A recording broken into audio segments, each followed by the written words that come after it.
Hi, my name is Dr. Deva Khalsa. I've been a holistic veterinarian for over 30 years. I've written the best-selling book, Dr. Khalsa's Natural Dog.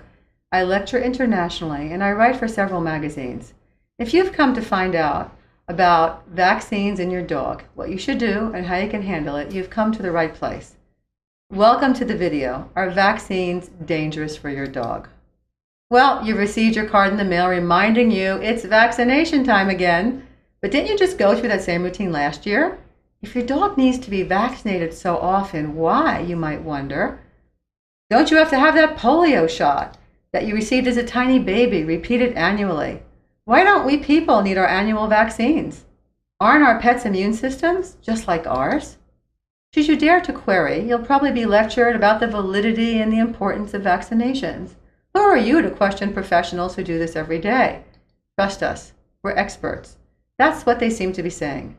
Many of us might feel confused under these circumstances and end up being embarrassed into having a vaccination administered to our pet, in spite of our doubts about its necessity or its safety. If expert advice is what's needed, be aware that there are many experts who work at prestigious veterinary schools who are speaking out against yearly vaccinations, as well as questioning the validity of giving certain vaccinations at all. Before I get carried away with my own opinions, let's consider some of the official positions taken by the various veterinary institutions. Current Veterinary Therapy, a major reference book for veterinarians, says that the practice of giving annual vaccinations lacks scientific validity or verification. That's a quote, lacks scientific validity or verification, and goes on to note, quote, immunity to the viruses persists for years or for the life of the animal, unquote. In 1995, Dr. Smith, in the Journal of the American Veterinary Medical Association, explained that vaccinations have risks for patients and that revaccination of patients with sufficient immunity doesn't add measurably to their disease resistance. Quite simply, there's no scientific documentation to back up the label claims for yearly vaccinations, while research shows that these same vaccinations subject your dog to the potential risks of allergic reaction and immune-mediated disease.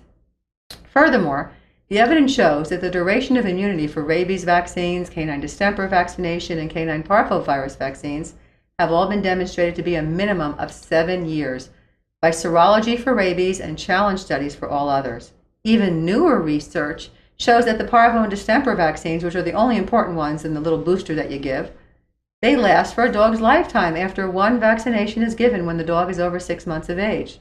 There is no reason for veterinary drug companies to research vaccine-related problems in pets or to announce the true duration of immunity of vaccines. If they brag that their vaccines lasted a lifetime, well, they'd lose quite a lot of profit. 50 years ago, before vaccines became an annual ritual, the incidence of allergies, autoimmune disease, and cancer with the canine population was a mere fraction of what it is today. Since then, vaccine manufacturers have encouraged the veterinary establishment to use their products wherever and whenever possible, and as a result have evolved into multi-billion-dollar enterprises. Yet, veterinary journals, medical textbooks, and veterinary schools have all spoken out against this practice, emphasizing that there is no justification for many of these vaccines to be injected annually, since lifetime immunity is typically provided.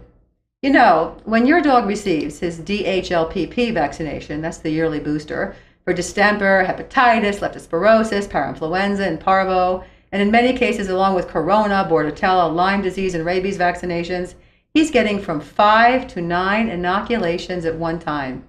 This is the equivalent of a person getting immunizations for encephalitis, measles, mumps, hepatitis, polio, whooping cough, tetanus, Lyme disease, and flu all at the same time. And this is exactly why we are seeing so much cancer, skin allergies, GI problems like irritable bowel disease and autoimmune disease. We're giving it to our pets because we've been snookered into believing that they really need these vaccines. You know, I just don't understand what all the fuss is about. Do you find yourself concerned that you may contract polio because your vaccine was given to you as a baby? I bet you have confidence that the vaccine you received as a child is still working. When renowned veterinarians in the field of research state that a few correctly spaced vaccinations produce lifetime immunity for distemper, parvo, and other diseases, why would it be necessary to question further? If you, like myself, have seen the movie Old Yellow, you may be wondering about the rabies vaccination. Rabies is contagious to humans, and it's an awfully frightening disease. There are also state and county laws regarding this vaccination. Today's research is finding a very long duration of immunity from the rabies vaccine.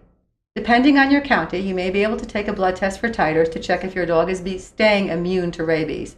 Several qualified laboratories perform something called a vaccine titer test for rabies.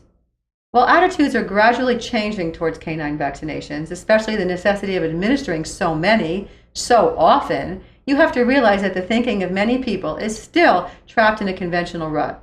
You must therefore be ready to stand your ground politely but firmly. Let your veterinarian know how you feel about vaccines and make sure it's entered in writing in your records.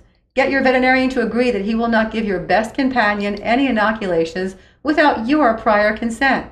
Boarding kennels are slowly learning to accept blood titers for alternatives to vaccinations. When the people who operate your kennel don't accept titers, educate them. If they still insist on shots, maybe you should find another kennel or hire a dog sitter. There are folks out there who do dog and house sitting for a living, including many who are bonded. Puppy daycare